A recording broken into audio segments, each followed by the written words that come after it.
Welcome everyone to Sipping Life's Tequila 101. I'm your host and certified catador, Chris Simmons. Today we're going to talk a little bit about Tequila Basics 101. When my business partner, Alan Azir, and I take people through a tequila tasting, we'll oftentimes start at the beginning. What is tequila? How it's produced? Why is it gaining so much popularity? We'll talk a little bit about where tequila was just a short couple decades ago and how it's gotten to this point now. And we'll discuss our preferred method of tasting and how you should enjoy your tequila. We're here to shed some of the misconceptions of the spirit and help you fall in love with tequila just as much as we have. So what exactly is tequila? Where does it come from? Well, we know that any alcohol has a base product of sugar. If it's wine, it comes from grapes. If it's rum, it comes from molasses or sugar cane. If it's whiskey, it comes from corn, barley, wheat, or rye. If it's vodka, it comes from any of the above, basically. With tequila, we know that the base is agave. The scientific term is agave tequilana, otherwise known as blue Weber agave. This is not a cactus, as many people assume, but rather one of many different agaves that are used to produce different spirits throughout Mexico. The blue Weber agave used for tequila production is grown mostly in the state of Jalisco, which is on the western side of Mexico. Now, there are 5 different states within Mexico that can be utilized for tequila growth, or I should say agave growth for tequila production. Most of it is centered around Jalisco, though.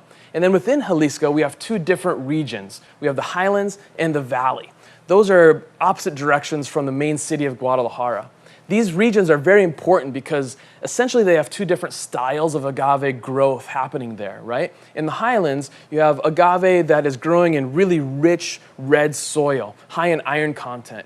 That produces a tequila that is soft. Some people will say feminine in style, fruit forward. The other direction, we have the valley. Agave growing in the valley tends to be a little more masculine, tends to have more minerality, some deeper vegetal notes. The soil in the valley is very dark and rich from the volcano. Each region bears agave with distinguishing factors. And because the soil is so different in these 2 areas, it produces a very different tequila. But before we get too ahead of ourselves, let's talk a little bit more about the plant. This plant is really known for its patience. It takes anywhere from 7 to 10 years for this plant to mature, and it dedicates its entire life to this one process. Once it's harvested, that's it, the plant is done. So let's move in to the actual art of tequila production. The first step of tequila production is harvesting. As we mentioned, the plant needs 7 to 10 years on average to grow. So after that plant has matured, there are men that go out into the field and harvest the plant. It's a very time-consuming and difficult job done by gentlemen named humidors. These humidors go out to the field and use a tool called a koa. They have to take each plant out by hand using this koa. Once the plants are harvested, they're going to take the piñas, or the center of the agave, back to the distillery, and that's when the process begins of making the tequila. Our first step with producing the tequila, once the agave is back in the distillery, is cooking the hearts. We need to cook these piñas to change the starch from a complex carbohydrate to simple sugar. Once the agaves have been cooked, then we need to move into the next step, which is the milling. In the milling process, we're going to take those cooked piña hearts and we're going to shred them up and extract the juice from the fibrous plant. When we talk about milling, we have 2 different processes. There's a traditional method which uses a tahona. Imagine a car wheel, but it's made out of cement or stone, and it's much larger, really big. This stone wheel sits in a circular pit and is drawn round and round by a horse. That big, heavy wheel crushes the agave and squishes the liquid out. That's a very old and traditional method, and there are only a handful of producers still utilizing this method. The other method of milling is something called a roller mill. The roller mill looks like a big machine with mechanical teeth that shred the agave apart, pulling the fibers and releasing the juice. Once we get done with milling, we're going to move into fermentation. Fermentation is a really cool step where alcohol is actually produced. Fermentation entails taking your base liquid that has the sugar, water essentially, and adding yeast. The yeast will eat the sugar and in a chemical process will create carbon dioxide and alcohol. After fermentation, we're going to move into distillation. This is the process of taking the alcohol that was produced in the fermentation process, which is around 7 or 8%, and concentrating it. Obviously, we need to get that alcohol a little bit higher. I like to tell people the process of distillation is kind of like going home and cooking some pasta. The first thing you're going to do is throw some water in a pot and put a lid on it, right? As soon as you put that lid on it, turn the heat up, eventually the water is going to start to boil. It'll turn into a steam, it'll hit the bottom part of the lid, and then turn back into water.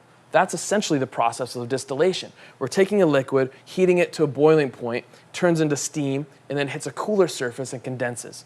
That cooler liquid, after it's condensed, is much more alcoholic. It's condensing the alcohol, concentrating it. There are two types of distillation. There's either a pot still or a column still.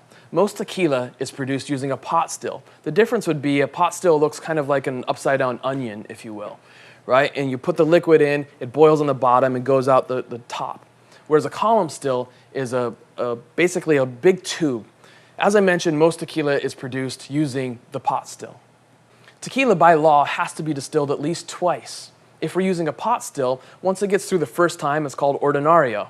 They'll put that liquid back through, distill it a second time, and when it comes out at that point, it's tequila. Some producers will actually distill a third time, although it's not very common.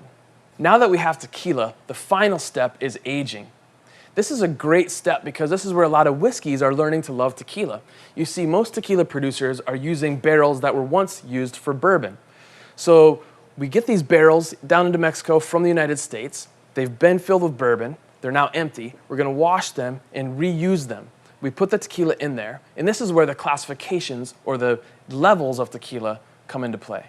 We have 5 different categories in the world of tequila. The first category is blanco, or unaged tequila. Technically, by law, it can be aged up for 2 months, but usually it's not aged at all.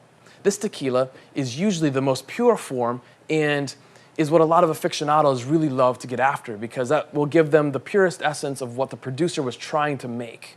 A Joven or Gold is an interesting category as some tequila aficionados dismiss the category, but most Americans understand this as a category that they grew up drinking. So a Joven or a Gold tequila is a tequila that is either a blanco and then has some kind of caramel coloring or oak extract added to it, or it's a blanco that has a reposado or an añejo added to give it some color and flavor profile. The reposado is the next category. A reposado means rested in Spanish, and essentially we're taking a blanco tequila and putting it in a barrel. By law, a reposado needs to sit in a barrel between 2 months and 1 year. The fourth category is an añejo. Añejo means old or aged in Spanish. An añejo needs to sit in a barrel between 1 year and 3 years. An extra añejo is the final category. Extra añejos sit in a barrel for any amount of time over 3 years. Now that we understand what tequila is and where it's come from, let's talk a little bit about why tequila has become so popular. Well, in order to understand why tequila has become so popular, we first need to understand 2 types of tequila. These 2 types of tequila are important for understanding because it's critical that you're drinking the right one. The first type is a mixto. Now, in order to understand what a mixto is, we have to go back to that fermentation stage and remember when the yeast is eating the sugar, creating the alcohol. That sugar is the important part here. With a mixto, only 51% of the sugar in that tequila bottle came from agave. The other 49% can come from some other cheap type of sugar, usually sugar cane.